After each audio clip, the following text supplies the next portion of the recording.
Iran અને Israel વચ્ચે ચાલી રહેલા યુદ્ધને કારણે પેટ્રોલ, ડીઝલ અને ગેસ સિલિન્ડર ન મળવાને કારણે આ દેશોમાં લોકડાઉન જેવી સ્થિતિ સર્જાઈ રહી છે।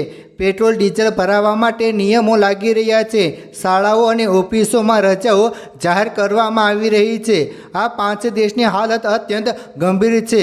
હવે ભારત કેટલું તૈયાર છે? શું લોકડાઉન લાગશે કે પછી માત્ર અફવા છે? શું છે સત્ય? ચાલો આપણે વિસ્તારથી જાણીએ। વિડીયોની શરૂઆત કરીએ તે પહેલાં મિત્રો, તમને શું લાગે છે? લોકડાઉન પડશે કે માત્ર અફવા છે? હા કે ના લખીને નીચે કમેન્ટ જરૂર કરજો। ઈંધણ સંકટને કારણે શ્રીલંકાએ દર બુધવારે જાહેર રજા જાહેર કરી દીધી છે।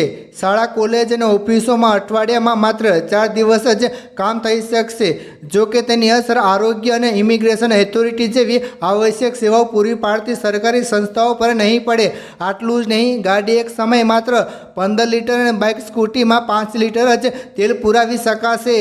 એક રિપોર્ટમાં સૂત્રોના હવાલેથી કહેવામાં આવ્યું છે કે જો સ્થિતિ નહીં સુધરે તો દેશમાં એનર્જી લોકડાઉન પર વિચાર કરવામાં આવી શકે છે। મ્યાનમાર, રોઇટર્સના રિપોર્ટ મુજબ મ્યાનમારમાં ઈંધણ સંકટને કારણે વાહનો માટે એકી-બેકી નિયમ લાગુ કરવામાં આવ્યો છે। લાયસન્સ સ્કીમ હેઠળ 0, 2, 4, 6, 8થી શરૂ થતી નંબર પ્લેટવાળી ગાડીઓ બેકી તારીખે ચાલશે। બીજી બાજુ 1, 3, 5, 7 અને 9 નંબર પ્લેટવાળી ગાડીઓ એકી તારીખે ચાલશે। અધિકારીઓનું કહેવું છે કે મ્યાનમાર સરકાર લોકડાઉન પર વિચાર કરી રહી છે। પાકિસ્તાન, શાહબાજ શરીફ સરકારે ઈંધણ સંકટને કારણે શાળાઓને 2 અઠવાડિયા માટે બંધ રાખવાની જાહેરાત કરી છે। સાથે જ કર્મચારીઓ માટે વર્ક ફ્રોમ હોમ અનિવાર્ય કરી દીધું છે।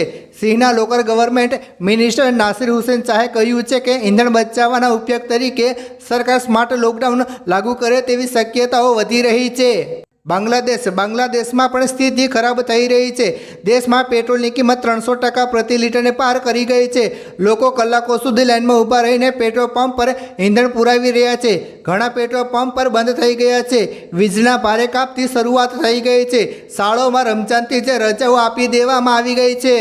વિયેતનામમાં પણ ઈંધણના ભાવમાં 50થી 60%નો વધારો થઈ રહ્યો છે, જેના કારણે દેશના એવિએશન સેક્ટરે એપ્રિલથી ફ્લાઇટ ઘટાડવાનો નિર્ણય લીધો છે।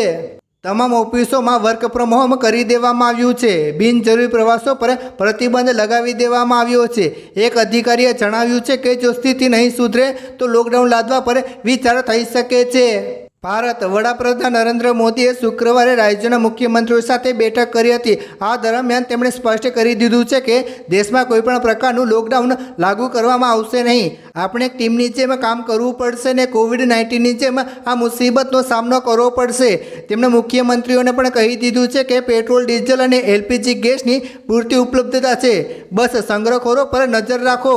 મિત્રો, આ કારણે આપણા દેશને મહાન ગણાય છે। આટલો સંકટ હોવા છતાં આપણા દેશમાં બધું પૂરતું છે અને લોકડાઉન લાગવાની કોઈ પણ શક્યતા નથી। તેથી ગભરાવાની જરૂર નથી। આપણા દેશમાં લોકડાઉન નહીં લાગે, આ માત્ર અફવા છે। ધન્યવાદ।